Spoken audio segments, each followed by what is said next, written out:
diberkati oleh Tuhan. Hari ini kami percaya Roh Kudus sudah mengurapi kami. Terpujilah namamu ya Bapa. Kami bersyukur. Dan hari ini sungguh kami akan menikmati segala berkat kehadiran Tuhan, segala berkat di mana kami boleh merasakan kebaikan-kebaikan Tuhan. Terpujilah namamu ya Bapa. Dengan penuh sukacita hati kami siap untuk ditaburi oleh kebenaran firman-Mu. Berkata-katalah ya Bapa, tegur, didik, nasihati setiap kami oleh kuasa firman Allah yang hidup, kuasa firman Allah yang mampu mengubahkan kehidupan kami. Roh Kudus, ambil alih pekerjaan ini. Sungguh kami merindukan karya Tuhan dinyatakan di tengah-tengah kami. Kami siap ya Bapa. Kami buka hati kami dalam nama Tuhan Yesus. Kami bersyukur dan kami sambut firman-Mu dengan penuh sukacita. Semua yang siap diberkati Tuhan katakan amin. Amin. Amin. Tuhan Tuhan. Silakan duduk kembali Bapak Ibu Saudara sekalian. Shalom. Puji Tuhan. Senang, ini adalah kali pertama saya ada di tempat ini. Ya, Pak Gideon, terima kasih. Luar biasa. Dan juga untuk saudara-saudaraku di dalam Tuhan. Kita keluarga di dalam Tuhan. Dan saya melihat semua sehat diberkati Tuhan. Haleluya. Penuh dengan sukacita. Amin saudara. Iya dong, kan kita umat tebusan Tuhan. Selalu ada sukacita. Haleluya. Coba lihat kiri kanannya. Wah, ini dia. Wajah-wajah penuh kemuliaan. Haleluya. Ya saudara-saudara sekalian, puji Tuhan. Dan kita saat-saat ini juga sedang menikmati dan bahkan menyaksikan bagaimana kuasa Tuhan, di mana Ia mencurahkan Roh Kudus-Nya kepada setiap gereja Tuhan. Haleluya. Dan saya percaya bahwa setiap kita sudah mengalami bagaimana lawatan Roh Kudus atas kita. Karena Roh Kudus diberikan kepada gerejanya. Roh Kudus diberikan kepada setiap orang percaya dan tanpa terkecuali. Karena Allah Roh Kudus adalah Allah yang diutus oleh Yesus ketika Ia naik ke surga dan Ia mengatakan, engkau tidak akan aku biarkan sendiri. Engkau tidak akan pernah menjadi yatim piatu. Aku akan mengutus Allah Roh Kudus. Roh Kudus adalah Allah berpribadi, Allah yang menyertai setiap kita, dan engkau tidak pernah berjalan sendiri. Haleluya. Engkau tidak akan pernah dibiarkannya sendiri. Allah Roh Kudus diberikannya kepada setiap kita. Dan di sini dikatakan saudara, dalam Kisah Rasul 1 ayat yang ke-8 ini saudara, dikatakan, tetapi kamu akan menerima kuasa. Haleluya. Ini ayat yang terus berulang-ulang disampaikan dan tidak pernah menjadi bosan. Karena memang ayat ini akan terus mengingatkan kepada gerejanya bahwa kita telah diberikan kuasa. Haleluya. Dan kuasa itu terus menyertai kehidupan kita. Kamu akan menerima kuasa kalau Roh Kudus turun ke atas kamu. Dan ketika itulah engkau akan menjadi saksi di Yerusalem, Yudea, Samaria, dan bahkan sampai ke ujung-ujung bumi. Saudara-saudara sekalian, dikatakan bahwa, Pak, bagaimana, apakah saya sudah terima Roh Kudus? Kadang-kala muncul pertanyaan ini. Betul, bagi gereja Tuhan, ya kita tahu bahwa setiap gereja yang dipenuhi oleh kuasa Roh Kudus, dia akan digerakkan oleh kuasa Roh Kudus itu. Karena gereja diberikan kuasa Roh Kudus ini untuk memiliki satu power, memiliki satu kekuatan bergerak di dalam agendanya Tuhan. Gereja tidak pernah bergerak untuk agendanya sendiri. Gereja akan mengikuti kegerakan-kegerakannya Tuhan. Gereja menjadi gereja yang dinamis. Anak-anak Tuhan menjadi anak-anak Tuhan yang dinamis. Anak-anak Tuhan yang terus bergerak dan tidak pernah berdiam diri. Haleluya. Pekerjaan Tuhan luar biasa besar saudara. Dan ketika Ia naik ke sorga, Dia naik ke sorga itu, memang itu tempatnya saudara. Setelah menyelesaikan seluruh karyanya sebagai Allah anak yang diutus ke dalam dunia. Allah anak yang dianggap lemah, Allah anak yang dianggap tidak berdaya, Allah anak yang mungkin dianggap tidak mampu membela dirinya. Bahkan Ia dipermalukan mati di atas kayu salib. Ketika Ia ditampar pipi kanan, Ia katakan, kuberikan pipi kiri. Ketika Ia disuruh berjalan 1 mil, Ia akan berjalan 2 mil. Dan Ia akan mengatakan, berbahagialah orang yang dibenci, berbahagialah dan bersukacitalah. Ia tidak pernah membela dirinya, menjadi pribadi yang sepertinya lemah. Tapi justru dalam hal inilah Ia menyatakan bahwa Dia adalah Allah anak yang sedang diutus oleh Bapa di surga untuk menyelesaikan masalah yang paling hakiki, yaitu dosa. Dosa inilah yang telah memisahkan manusia dengan Allah. Dosa inilah yang membuat setiap umat manusia hidup dalam ego dan pemberontakan terhadap Allah. Dan tidak ada seorang pun yang bisa menyelesaikan masalah dosa. perbuatan baik, amal ibadah, apapun yang dikerjakan, semua menjadi sia-sia, bagaikan kain kotor di hadapan Tuhan. Tidak ada seorang pun yang benar, dan bahkan dikatakan akibat dosa adalah maut, kematian. Tidak ada yang dapat luput dari masalah ini. Tak ada seorang. Hanya satu pribadi, Allah anak inilah yang diutus ke dalam dunia. Dipersiapkan sebagai anak domba Allah untuk misi kerajaan Allah, misi pendamaian, misi penyelamatan, agar jangan ada yang binasa. Seorang pun tidak boleh ada yang binasa. Yesus diutus ke dalam dunia dengan misi kehendak kerajaan Allah. Dia menyelesaikannya di atas kayu salib. Saudara, masalah itu telah diselesaikan. Hai maut, di mana kuasa? Hai maut, seharusnya kita yang mati akibat dosa di sana dipermalukan, dan kita semua tidak ada yang dapat terhindar atau menghindar dari masalah dosa ini. Tapi Yesus menggantikannya. Dan saudara, ini teologi kekristenan yang tidak bisa dihindari. Kita diselamatkan oleh anugerah Allah, darah anak domba Allah. Karena konsep dosa itu kadang-kadang dalam saudara-saudara kita yang lain berbeda. Kalau kekristenan saya tidak bahas yang lain. Tapi kalau kekristenan dia percaya sejak lahir umat manusia telah mewarisi dosa itu. Sementara yang lain ada yang memiliki pandangan anak kecil lahir itu bagaikan kertas putih, tidak ada dosanya. Di perjalanan hidupnya dia tersesat karena arus dunia, pengaruh dunia. Ayo kembali ke jalan yang lurus. No, kekristenan memahami semua orang terlahir dan semua diwarisi dosa, dosa keturunan. Siapa yang sanggup menyelesaikan ini? Bagaimana kita tahu Pak anak kecil terlibat dalam dosa? Anak kita umur setahun pipis di tempat tidur, tanya siapa yang pipis? Papi. Anak kecil baru setahun jatuhkan vas bunga itu. Siapa yang jatuhkan vas bunga ini? Kakak. Siapa yang ngajar berbohong ini?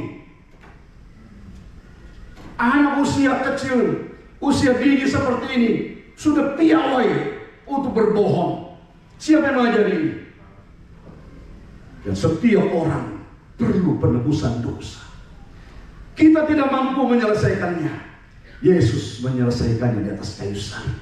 Yang nampak lemah dan tidak berdaya, dia telah mematahkan kuasa dosa. Dan saat ini kita dimerdekakan. Kita dilepaskan dari segala ikatan dosa. Kita telah dipulihkan. Haleluya. Apa itu yang dipulihkan?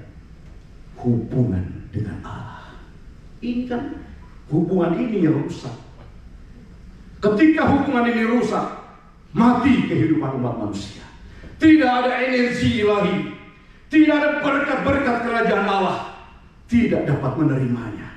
Dan ketika Yesus menyelesaikan di atas kayu salib, engkau adalah ahli waris. Engkau adalah anak. Engkau telah dilahirkan kembali oleh apa? Oleh anugerah rahmat Allah yang besar. Di dalam kuasa kebangkitan Kristus, engkau telah dilahirkan kembali.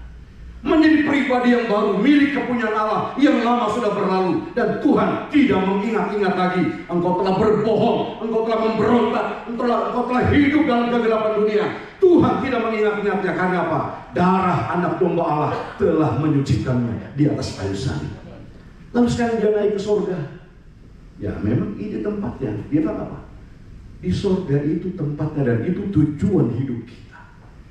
Jadi saya tertarik dengan satu kalimat di ayat yang ke-6 itu, saudara. Tidak apa-apa ini mengalir. Saya mau bawa kemana, tapi ke sini sekarang. Yaudah. Ayat 6 ini, kisah satunya. Maka bertanyalah mereka, murid-murid, berkumpul di situ, Tuhan, maukah engkau pada masa ini memulihkan kerajaan bagi Israel? Bagaimana pola pikir murid-murid?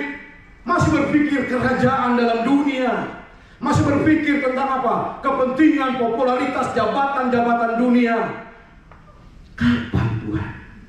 Maukah engkau pada masa ini memulihkan kerajaan bagi Israel? Sementara Yesus sebentar mau naik ke surga. Yesus cuma mengingatkan, hai gereja, Jangan enjoy dengan kerajaan dunia. Bukan itu tujuan hidup kita. Haleluya. Bukan itu saat ini dia akan naik ke surga selama ada dalam dunia. Sementara Yesus, dia ada dalam dunia, dalam proses kelemahan yang tidak berdaya. Dunia menganggap dia tidak mampu melakukan apapun, tapi dia telah menyelesaikannya.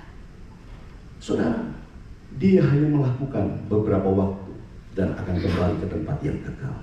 Engkau anak-anak Tuhan, kita semua gerejanya, pada waktunya kita pun akan diangkat bersama, akan tinggal bersama-sama dengan dia. Dan Yesus saat ini naik ke surga dan berkata apa? Di rumah Bapa banyak tempat tinggal. Kelak kita akan bersama-sama. Aku akan datang kembali dengan cara yang sama, menjemput saleh-salehnya, menjemput setiap orang-orang percaya. Dan saat ini kalau kita boleh ada di tempat ini, semua dalam rangka merindukan kedatangannya. Haleluya. Jadi ibadah kita, sukacita kita ini terlepas dari ritual-ritual agamawi, terlepas mau nyogok seolah-olah kita mau semakin berkenan. Tuhan tak pernah berubah, cintanya tak pernah berubah. Tuhan kasihnya tidak pernah berubah, janjinya dia tidak pernah ingkari. Jika ia berjanji, ia pasti akan menggenapinya. Sekarang tugas kita itu bukan cuma mau coba-coba, ya mau memuji ya. Tuhan tidak perlu. Artinya Tuhan tetap dipuji atau tidak dipuji, kasihnya tetap mengalir, berkatnya tetap diberikan, janjinya tetap digenapi. Tujuan ibadah kita ini bukan sekonyong-konyong kita berusaha ingin menyenangkan dia. Justru setiap kita sekarang, nilai ibadah kita, bagaimana kita menikmati kasihnya mengalir dalam hidup kita, berkatnya memenuhi hidup kita. Ini yang dirindukan. Haleluya. Alami kebaikan Tuhan, alami segala kasihnya Tuhan, alami segala mukjizat dan perbuatannya yang ajaib. Jadi kita sekarang terus menantikan kedatangan Tuhan. Kasihnya mengalir luar biasa, membawa gerejanya hidup dalam satu dinamika. Karena memang di sini dikatakan kuasa itu bicara tentang dinamika, dunamos, satu power, kekuatan agar gereja bergerak melayani dia. Haleluya. Nah saudara-saudara, jadi tidak usah fokus dengan kerajaan dunia, fokus dengan kerajaan Allah. Sebentar, paling lama kita 70 tahun saudara. Sekarang sudah berapa? Tinggal hitung sudah. Sudah berapa sekarang? 70. Itu pun sudah ada asam urat, encok. Baru umur 50. Mami, apa? Papi so AU ini. AU angkatan udara, bukan asam urat. Baru 60, 50. 70 tahun disertai dengan sakit penyakit, keluh kesah, penderitaan saudara. Nggak usahlah enjoy dengan dunia, Pak. Jadi kita jalan. Percayalah kita ini adalah anak-anak Allah yang mendapatkan berkat-berkat ilahi.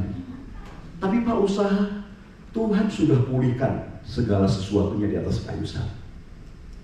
Dosa itu yang membuat kita takut. Dosa itu yang membuat kita khawatir. Dosa itu yang membuat kita begitu marah, pahit, kecewa, dan bahkan berani melukai orang yang paling kita kasih. Hanya karena dosa, dia bisa membunuh adik kandung. Hanya karena dosa, dia bisa membuat sesuatu yang sangat tidak berkenan. Oleh karena ego yang begitu hebat. Saudara, Tuhan sudah pulihkan. Sekarang kita hidup dalam kasih karunia Allah, menikmati segala berkat Tuhan. Tapi Pak, usahaku gimana? Tuhan sudah pulihkan. Kerja yang betul, cari Tuhan dan kerja untuk Tuhan. Tuhan buka jalan. Biar cuma jual gado-gado di bawah pohon waru doyong. Kalau Tuhan buka marketing kerajaan Allah, tak ada yang bisa menutupnya. Nggak usah khawatir, Pak, gimana usahaku? Gimana masa depanku? Bagaimana anak-anakku? Bagaimana dengan bisnis? Lakukan semua untuk kemuliaan Tuhan. Tuhan buka jalan. Fokus dengan kerajaan Allah. Kalaupun kita diberkati, puji Tuhan. Aku akan melepaskan berkat untuk kemuliaan Tuhan. Melepaskan berkat untuk melayani Tuhan. Terus mengalir. Sampai dia berkata, sabaslah hai hambaku yang setia. Nggak ada habisnya saudara. Karena musuh yang paling utama ketika kita telah dibebaskan oleh kuasa darah anak domba Allah, musuh yang utama itu dua. Musuh yang kelihatan. Musuh yang kelihatan itu apa? Ya ini, yang bisa dilihat ini. Seperti Yesus dibawa ke atas bukit, ditawarkan itu keindahan dunia itu. You mau enggak? Mau enggak? Ini berkat. 700 triliun.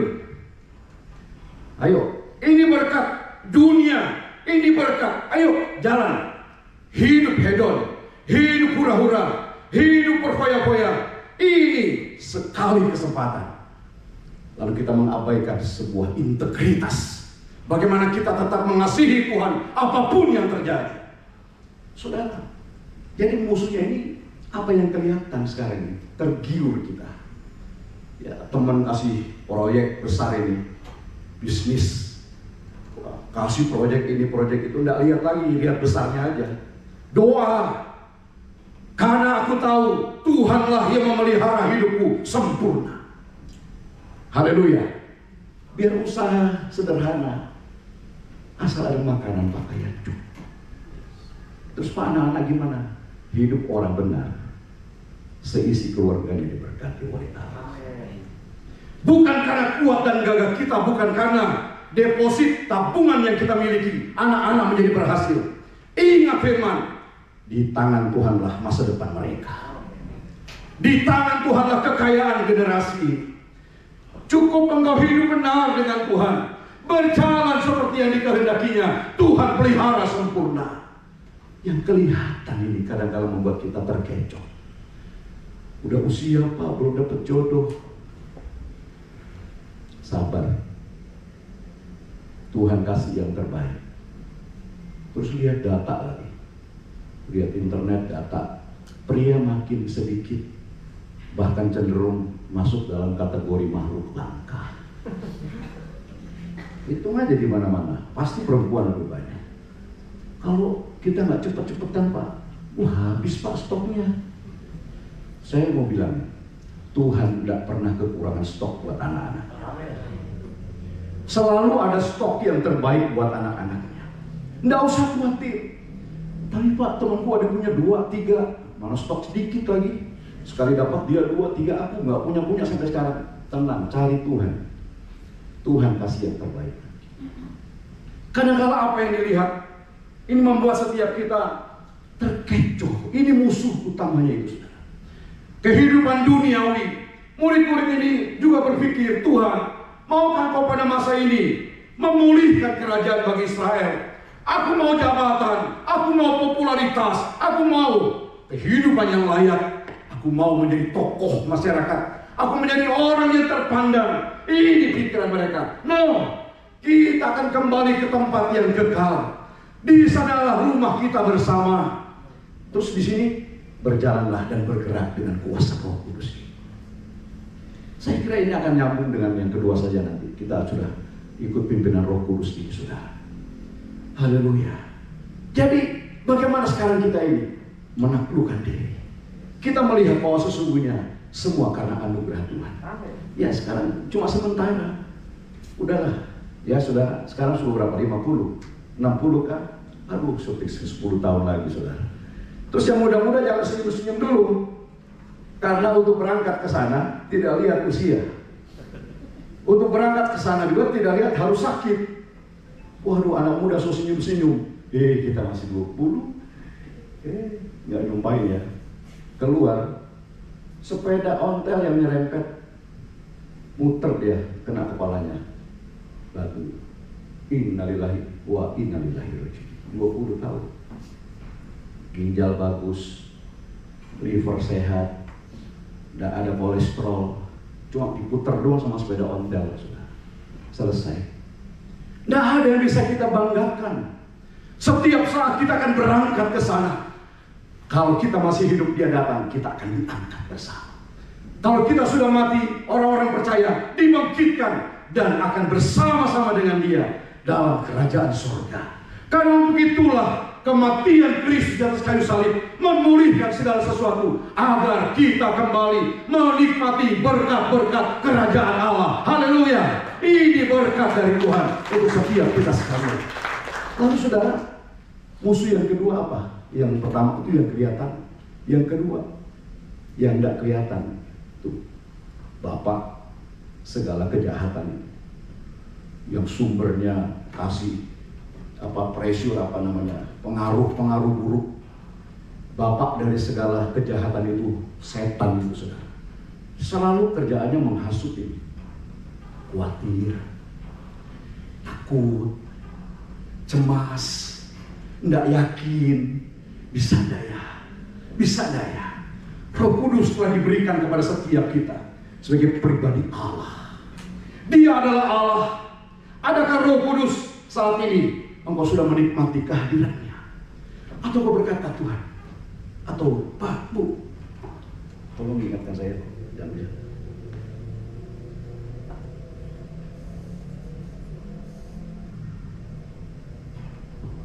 Masih, sudah selesai ya? Masih aman. Haleluya. Ya puji Tuhan, kita berdoa singkat, padat, berisi, dan memberkati setiap kita semuanya. Saya percaya Tuhan menyayangi kita semua. Tuhan hadir di tempat ini, saudara. Tuhan rindu setiap kita dipulihkan. Tidak ada seorang pun yang boleh kembali dengan hati yang kosong. Dia ada di tempat ini dan Dia mau menyatakan kasih-Nya menjamah dan mengurapi setiap kita. Yang lemah diberikan kekuatan. Haleluya. Yang sakit hari ini kau sembuh. Engkau yang hari ini membutuhkan jamaah dan pemulihan dari Tuhan, engkau terima pemulihannya hari ini. Dia ada di tempat ini. Buka hati saudara. Dan Dia ibadah kita tidak boleh ibadah ritual. Kita menikmati sukacita Tuhan. Dia kasih-Nya tak terbatas, saudara. Jadi disinilah kita menyaksikan bahwa sesungguhnya yang tidak kelihatan ini kasih pengaruh buruk semuanya. Khawatir, cemas, bimbang, tidak percaya akan janji Tuhan. Tidak percaya bahwa sesungguhnya Tuhan sudah beri yang terbaik buat kita. Tapi ini kadang-kadang ya pengaruhnya. Kalau sudah mulai dipengaruhi, saudara, manusia bisa nggak punya rasa takut? Saya kira wajar saja ya. Wajar. Bro kita tadi kasih kesaksian, aku bisa memahami hal itu. Ya. Tapi saya percaya di dalam tangan Tuhan tidak ada yang tidak baik. Di dalam tangan Tuhan, Tuhan punya rencana yang luar biasa. Saya pernah menyaksikan satu cuplikan video kecil. Seorang anak usia sekitar 12 tahun terkena kanker otak. Wajahnya tetap bersukacita. Anak ini tetap bersemangat. Ditanya, kenapa? Diwawancara dibuat videonya, ditayangkan. Bagaimana? Kamu usia 12 sudah kena kanker otak dan divonis hanya tinggal berapa waktu lagi mati. Dia cuma tertawa. Dia kata, puji Tuhan, dia kata. Hah? Jadi puji Tuhan, dia tidak masalah, tidak ada masalah. Kenapa Anda begitu kuat? Dia ditanya begitu anak ini. Kenapa Anda begitu kuat? Dia bilang apa? Saya percaya Tuhan telah memilih saya untuk mendapatkan masalah ini. Ini begitu luar biasa. Jawaban yang luar biasa. Tuhan telah memilih saya dari sekian banyak jiwa-jiwa untuk saya mengalami hal ini. Tidak semua orang mengalami. Ini berkat Tuhan yang luar biasa. Anak ini berkata, Tuhan itu baik. Saya bersuka cita apapun yang terjadi. Dialah yang telah memilih aku untuk mengalami hal ini. Terus wawancara lagi bilang begini, wawancara. Anda tidak marah dengan Tuhan? Tidak kecewa? Dia katakan, sama sekali saya tidak pernah kecewa dengan Tuhan. Anak 12 tahun. Saya tidak pernah kecewa dengan Tuhan. Karena saya tahu Dia selalu yang terbaik memberikannya kepada anak-anaknya. Inilah saya yang telah masuk dalam pilihan yang luar biasa. Dan saya percaya Tuhan kita tidak pernah salah. Tuhan kita tidak pernah keliru. Apapun yang terjadi, jangan kita berpikir secara manusia, Tuhan jahat. Nah, ini membutuhkan satu sikap bahwa sesungguhnya apapun yang terjadi, Tuhan selalu beri yang terbaik buat kita. Tuhan hanya merindukan setiap kita anak-anaknya ini berfokus memuliakan Dia. Tuhan lebih mengasihi anak-anak yang mungkin kita sangat rindukan. Dia sudah bersama dengan Bapa. Dia milik Bapa. Kita pemilik Bapa. Bapa mengasihi, dia mengambilnya. Anak 12 tahun terkena kanker, dia akan berangkat bersama dengan Bapa. Dia katakan, saya siap. Saya sudah merindukan untuk hidup bersama dengan Bapa. Sungguh iman yang sangat menguatkan. Saudara, kadang-kala ini pikiran, intimidasi, roh jahat ini, Bapa segala pembohong, memberikan kebohongan-kebohongan, pola pikir yang pada akhirnya dibangun untuk mendatangkan keangkuhan hidup. Dan Roh Kudus di sini akan membawa kita ke dalam satu dinamika. Berjalanlah bersama dengan Tuhan. Kalau orang hidup dalam pimpinan Roh Kudus, saudara, betapa luar biasa. Ada satu contoh. Paulus ini, saudara, di dalam 2 Korintus pasalnya yang ke-10.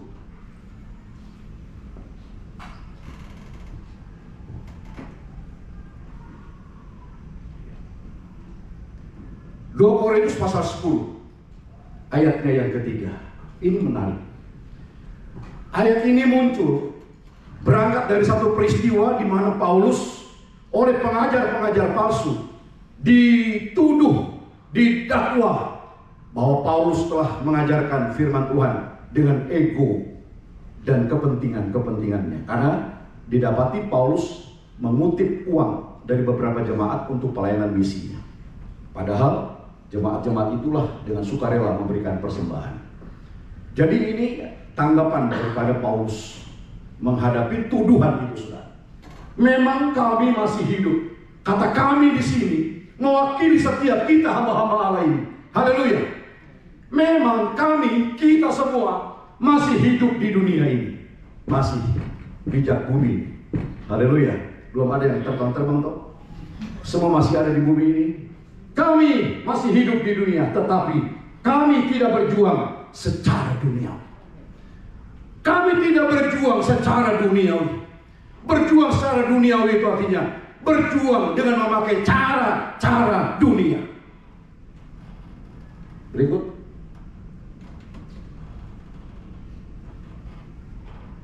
Ayat berikut. Karena senjata kami dalam perjuangan bukanlah senjata dunia, di mana Paulus sempat menyinggung ya dalam Roma dan dalam kitab yang lain. Itu strategi senjata rohani itu, tameng segala sesuatunya. Ini perjuangan kami bukan dengan senjata duniawi, melainkan senjata yang diperlengkapi dengan kuasa Allah yang sanggup meruntuhkan benteng-benteng. Siapa yang bisa merobohkan benteng-benteng ini? Yang menghalangi kegerakan melayani, yang menghalangi kegerakan-kegerakan Roh Kudus yang akan membawa kehidupan kita dalam dinamika ilahi. Kan kehidupan kekristenan itu menarik. Dibikin ngeri-ngeri sedap gitu. Tapi Paulus bilang apa? Iya, dulu saya di luar Tuhan waktu masih main-main, enak. Tapi setelah melayani, aku seperti dibawa di tepian jurang. Itu Paulus bilang, ngeri, seperti mau jatuh. Waduh, Tuhan.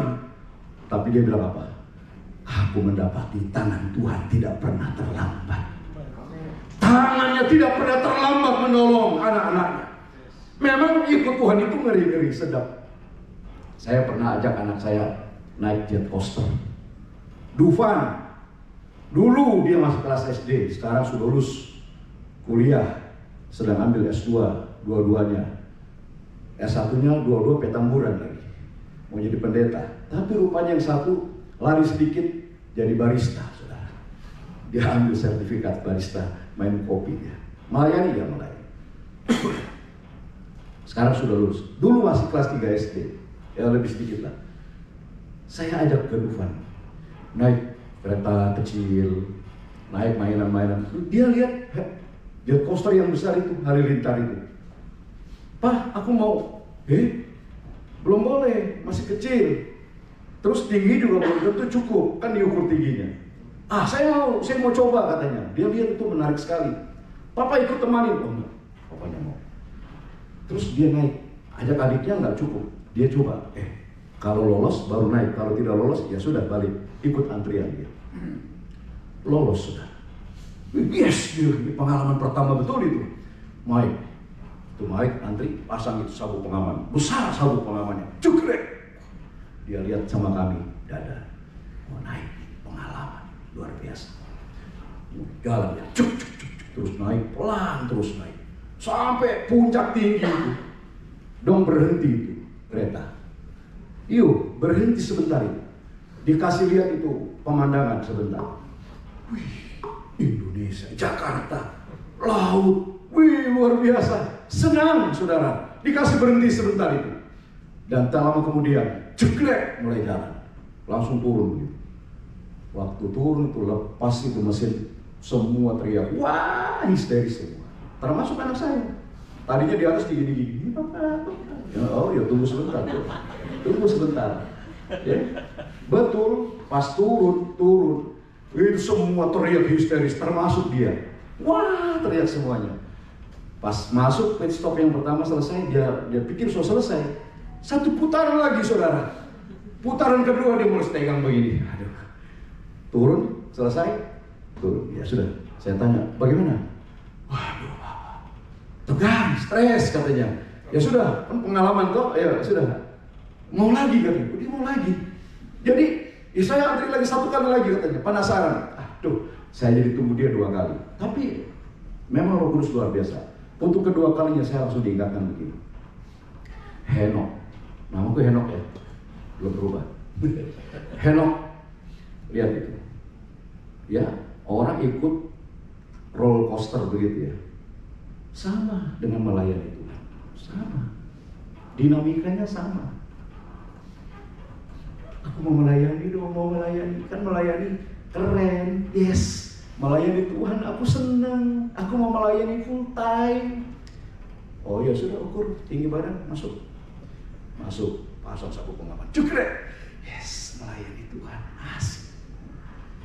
Wah, dia naik sampai di atas, tuh kan mantep melayani Tuhan, pemandangan mantep, ih keren, wih aku sudah melayani full time, terima kasih Tuhan. Oh tunggu, tunggu sebentar, baru lihat toh, sudah di atas, kasih turun, nangis nggak? Kok pelayanan gini sih, diomongin, direndahin, dipermalukan, kok begini melayani? Yang namanya ikut jet coaster itu sampai mau sport jantung. Nggak ada yang bisa tolong itu kalau sudah di atas. Salah sendiri. Nggak hitung anggarannya. Kalau sudah hitung anggarannya jangan menoleh ke belakang. Nggak bisa. Ikut. Nggak punya uang. Kok bisa ya? Dulu saya nggak melayani sungguh-sungguh. Uang bisa cukup. Sekarang kok bisa habis-habisan. Kok biar nggak bisa membela diri. Dan kok nggak bisa terus kita juga rasa sombong. Ya diem, diomongin ya diem. Kok gini ya jadinya ya? Nanti orang mau sakos-sakos sama kita, kita marah, dibilang kita juga rendah hati. Gimana sih serba salah ini? Nangis-nangis sudah. Sampai akhirnya tiara, Tuhan, aku udah punya apa-apa. Tuhan tolong, percayalah sabuk pengaman Tuhan itu aman. Sabuknya aman. Tapi memang ikut Tuhan itu, ia terus bergerak, mengerikan. Masuk dalam dimensi yang baru. Inilah dinamika Roh Kudus itu. Ia membuat gereja bergairah, bergerak, ikut dimensi yang baru. Sekarang kita masuk di ruang sini. Jangan enjoy di ruang sini terus. Karena dia Roh Kudus ini, benteng-benteng ini dirobohkan. Siapa yang bisa merobohkan benteng ini? Ya Roh Kudus itu. Dinamika yang membawa kita kanan, yes, kiri, yes, lari. Sampai kita bilang, saya kok jadi begini ya? Iya, saya juga tidak tahu. Yang membuat saya seperti ini gimana? Roh Kudus, Allah Roh Kudus yang membawanya. Allah Roh Kudus yang membuat kita boleh ada sampai saat ini. Henok tidak pernah memplanning bagaimana warna pelayanan ke depan. Yang aku tahu, aku mau bergerak bersama dengan Tuhan Roh Kudus. Dan dia membawa aku dalam satu kegerakan yang luar biasa. Roh Kudus memberikan hikmat, keberanian, pengajaran, pewahyuan, pembukaan rahasia baru. Tuhan Allah Roh Kuduslah yang membawa kita semakin mengasihi Bapa di surga. Sampai pada akhirnya dia datang kali kedua, menjemput kita di awan-awan yang bermain. Merobohkan benteng-benteng. Melihat pelayanan kekristenan biasa-biasa, nggak ada terobosannya. Enjoy. Tapi Roh Kudus mau ajak kita, ayo jalan. Untuk itu ya saudara, kita ini sudah terima Roh Kudus. Ada, saya kasih ayat. Ya coba ya saudara. Dalam Yohanes 14 ini Ya, Yohanes 14 ayat 16. Aku akan minta kepada Bapa dan Ia akan memberikan kepadamu seorang penolong. Amin. Aku akan memberi, dan Ia meminta kepada Bapa dan Ia akan memberikan kepadamu seorang penolong yang lain supaya Ia menyertai kamu berapa lama? Selama-lamanya. Luar biasa.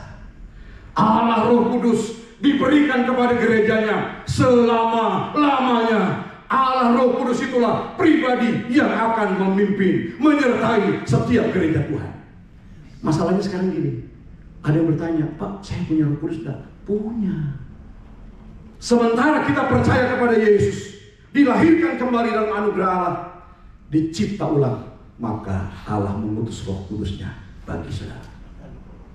Kecuali tidak percaya Yesus. Kecuali tidak percaya Yesus. Setiap mereka yang percaya Yesus, dilahirkan kembali. Ini ayatnya. Aku akan memberikan penolong kepadamu, dan dia akan menyertai kamu selama-lamanya. Masalahnya aktif atau tidak Roh Kudusnya itu? Mau dengar atau tidak Roh Kudus itu? Atau kita tidak mau dengar-dengar, sibuk dengan ini. Tadi keangkuhan tadi. Makanya di sekolah Alkitab tuh STH diplesetin sarjana tinggi hati itu. Karena semakin belajar banyak firman, semakin ini yang dipakai.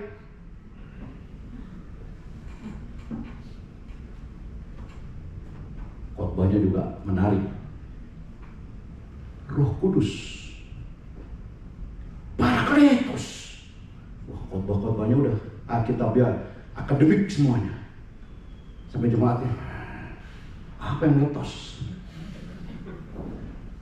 Roh Kudus, Dunamos. Bicara tentang Roh Kudus dalam Kisah Rasul, itu bicara tentang Dunamos, alat penggerak, dinamika. Alami. Lu jangan cuma masalah tahu di sini. Tuhan Allah bukan hanya ada di sini. Mengalami Tuhan. Dia hidup. Dia pribadi yang hidup. Dia tidak ada di alam kubur. Dia sudah bangkit dari antara orang mati. Dia hidup. Itu artinya kita sedang melayani. Kita sedang berhadapan. Kita sedang berinteraksi dengan pribadi yang hidup. Haleluya. Dia hidup. Nggak bisa dibilang gini. Ya, ini mumi namanya. Ya, orang mati yang sudah bertahun-tahun jadi mumi. Ya, pergi dulu ya. Datang lagi. Berkati aku ya. Nggak bisa. Ini benda mati. Tuhan Allah kita hidup. Pribadi yang ingin disenangkan. Pribadi di mana dia mau kita hidup seperti yang dikehendakinya. Terus yang kembali lagi ke 2 Korintus 10 tadi. Ini yang sudah tahu ya, selama-lamanya ini. Masalahnya aktif. Kembali ke 2 Korintus 10. Benteng-benteng ayat berikutnya. 4. Oh, beda ya. Kami mematahkan setiap siasat orang dan merubuhkan setiap tubuh yang dibangun oleh keangkuhan manusia untuk menentang pengenalan akan Allah. Kami menawan segala pikiran dan menaklukkannya kepada Kristus. Bukan tidak boleh kita punya akal ini, diberikan Tuhan akal kita. Amin, saudara. Pakai akalnya. Kecerdasan itu perlu. Belajar untuk menjadi cerdas. Tapi di atas kecerdasan itu hikmah. Menangkap momentum firman. Bagaimana mengenakan firman tepat pada waktunya. Di atas kecerdasan. Tidak cukup cerdas. Kita harus tahu di bawah kaki Tuhan.